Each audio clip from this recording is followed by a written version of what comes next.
శ్రీ సాయినాథాయ నమః. శ్రీ సాయి సచ్చరిత్రము 42వ అధ్యాయం. బాబా మహాసమాధి చెందుట. ముందుగా సూచించుట, రామచంద్ర దాదా పాటీలు, తాత్యా కోతే పాటీలుల చావులను తప్పించుట, లక్ష్మీబాయి షిందేకు దానము, చివరి దశ. ఈ అధ్యాయములో బాబా తమ దేహమును చాలించిన వృత్తాంతము వర్ణింతుము. గత అధ్యాయములలో చెప్పిన లీలలు బాబా కృపయను కాంతిచే ఐహిక జీవితమందలి భయము నెటులు త్రోసివేయగలము, మోక్షమునకు మార్గము ఎట్లు తెలుసుకొనగలము, మన కష్టములను సంతోషముగా ఎట్లు మార్చగలమో చెప్పును. సద్గురుని పాదారవిందములను జ్ఞప్తియందుంచుకునినచో మన కష్టములు నశించును, మరణము దాని నైజమును కోల్పోవును, ఐహిక దుఃఖములు నశించును. ఎవరైతే తమ క్షేమమును కోరెదరో వారు శ్రీ సాయి లీలలను జాగ్రత్తగా వినవలను. అది వారి మనస్సును పావనము చేయును. ముందుగా సూచించుట, చదువరులింతవరకు బాబా జీవిత కథలను వింటిరి. ఇప్పుడు వారు మహాసమాధిని ఎట్లు పొందిరో వినిదరుగాక. 1918వ సంవత్సరం సెప్టెంబర్ 28వ తేదీన బాబాకు కొంచెము జ్వరము తగిలెను.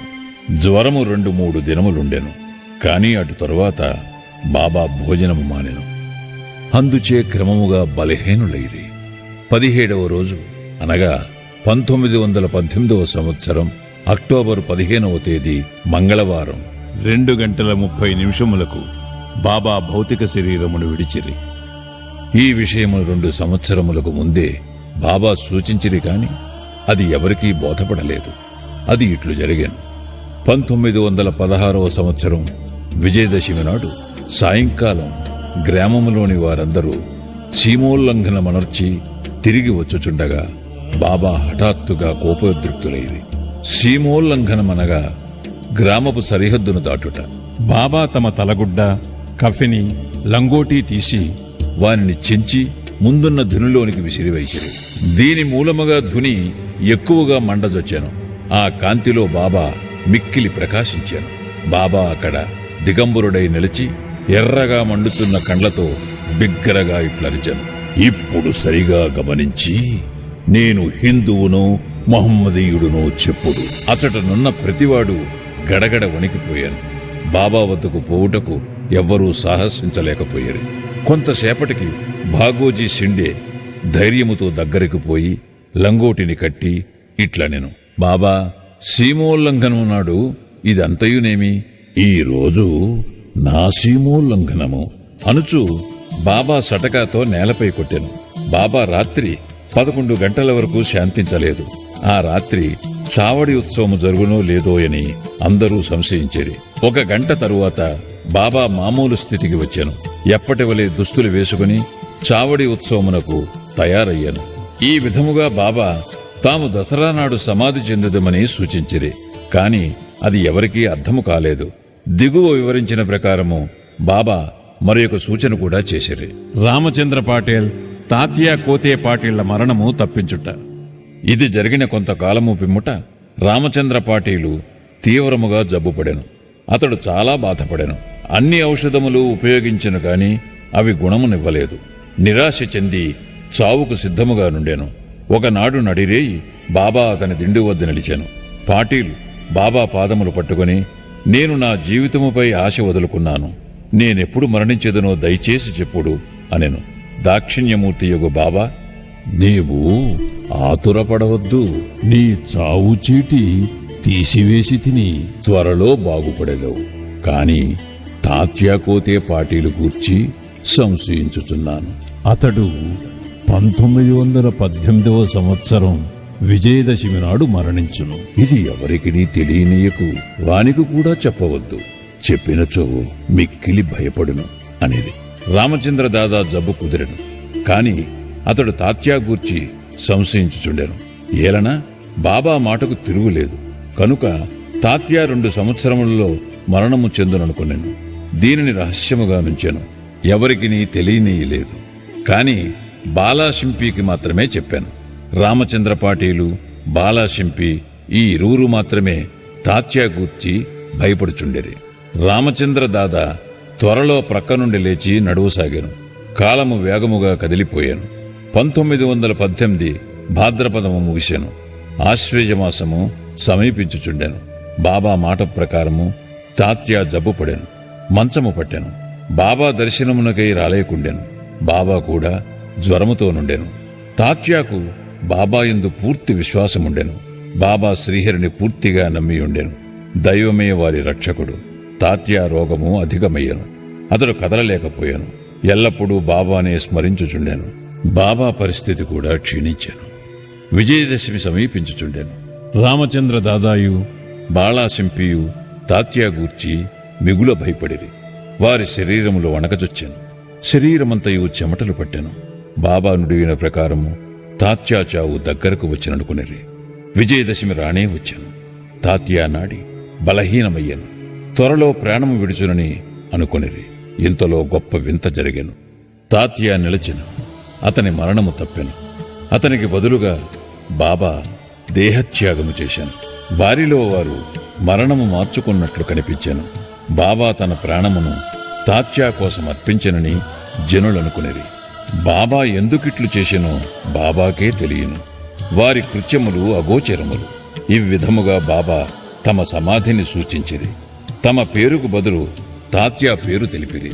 ఆ మరుసటి ఉదయము అనగా అక్టోబర్ 16వ తేదీన పండరీపురములో దాసగణకు బాబా స్వప్నమును సాక్షాత్కరించి ఇట్లనిరి. మసీదు కూలిపోయినది. వర్తకులు నన్ను చాలా చికాకు పెట్టిరి. కనుక ఆ స్థలమును విడిచిపెట్టినాను. ఈ సంగతి నీకు తెలియజేయటకై వచ్చినాను.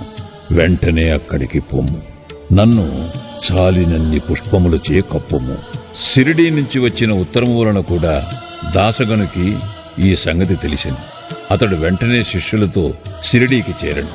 భజన కీర్తన ప్రారంభించాను. బాబాను సమాధి చేయుటకు ముందు రోజంతయు భగవన్నామస్మరణ చేశాను. భగవన్నామస్మరణ చేయుచు ఒక చక్కని పువ్వుల హారమును స్వయముగా గుచ్చి దానిని బాబా సమాధిపై వేశాను. బాబా పేరుతో అన్నదానము చేశాను. లక్ష్మీబాయి షిందేకు దానము. దసరా లేదా విజయదశమి హిందువులకు గొప్ప శుభ సమయము.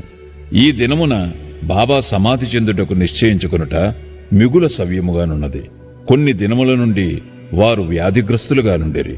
లోపల మాత్రము పూర్ణ చైతన్యులుగా నుండిరి. చివరి సమయమప్పుడు హఠాత్తుగా ఎవరి సహాయము లేకుండా లేచి కూర్చుండి మంచి స్థితిలోనున్నట్లు కనపడిరి. అపాయ స్థితి దాటినదని బాబా కోలుకునుచుండెనని అందరూ అనుకునిరి. తాము త్వరలో సమాధి చెందెదమని బాబాకు తెలియను. కాన లక్ష్మీబాయి షిందేకు కొంత ద్రవ్యమును దానము చేయ నిశ్చయించుకునిరి. బాబా సర్వజీవ వ్యాపి. ఈ లక్ష్మీబాయి షిందే ధనవంతురాలు, సుగుణవతి. రాత్రింబవళ్లు ఆమె మసీదులో బాబా సేవ చేయుచుండెను. రాత్రి సమయమందు భక్త మహల్షాపతి, తాత్య, లక్ష్మీబాయి షిందే తప్ప తదితరులెవ్వరూ మసీదులో కాలు పెట్టుటకు ఆజ్ఞ లేకుండెను. ఒకనాడు సాయంకాలము బాబా మసీదులో తాత్యాతో కూర్చునియుండగా లక్ష్మీబాయి షిందే వచ్చి బాబాకు నమస్కరించాను. బాబా ఇట్లనెను, ఓ లక్ష్మీ, నాకు చాలా ఆకలి వేయుచున్నది. వెంటనే ఆమె లేచి, కొంచెము సేపు ఆగుము, నేను త్వరలో రొట్టెను తీసుకుని వచ్చేదా అనెను. అనిన ప్రకారము ఆమె త్వరగా రొట్టె కూర తీసుకుని వచ్చి బాబా ముందర పెట్టాను. బాబా దానిని అందుకొని ఒక కుక్కకు వేశాను. లక్ష్మీబాయి ఇట్లడిగాను, ఇది ఏమి బాబా? నేను పరిగెత్తుకుని పోయి నా చేతులారా నీ కొరకు రొట్టి చేసేదని, నీవు దానిని కొంచెమైనను తినక కుక్కకు వేసేతివి, అనవసరముగా నాకు శ్రమ కలుగు చేసేతివి. అందుకు బాబా ఇట్లు సమాధానమిచ్చాను, అనవసరముగా విచారించదవేలా? కుక్క ఆకలి తీర్చుట నా ఆకలి తీర్చుట వంటిదే. కుక్కకు కూడా ఆత్మ కలదు. ప్రాణులు వేరు కావచ్చును, కాని అందరి ఆకలి ఒకటియే. కొందరు మాట్లాడగలరు, కొందరు మూగవాని వలె మాట్లాడలేరు. ఎవరైతే ఆకలితోనున్న వారికి భోజనము పెట్టెదరో వారు నాకు అన్నము పెట్టినట్లే. దీనిని గొప్ప నీతిగా ఎరుగుము. ఇది చాలా చిన్న విషయము గాని బాబా దానివల్ల గొప్ప ఆధ్యాత్మిక సత్యమును బోధించి ఇతరుల గట్టిబాధయు కలుగకుండా నిత్య జీవితములో దానిని ఆచరణలో పెట్టుట ఎటులో చూపించిరి. ఆనాటి నుండి లక్ష్మీబాయి రొట్టె, పాలు భక్తి ప్రేమలతో బాబాకు పెట్టుచుండెను. బాబా మెచ్చుకొని ఎంతో ప్రేమతో తినుచుండెడివారు. అందులో కొంత తాను తిని మిగతా రాధాకృష్ణమాయికి పంపుచుండెను. ఆమె బాబా భుక్తశేషమునే ఎల్లప్పుడూ తినుచుండెను. ఈ రొట్టె కథను విషయాంతరముగా భావించరాదు.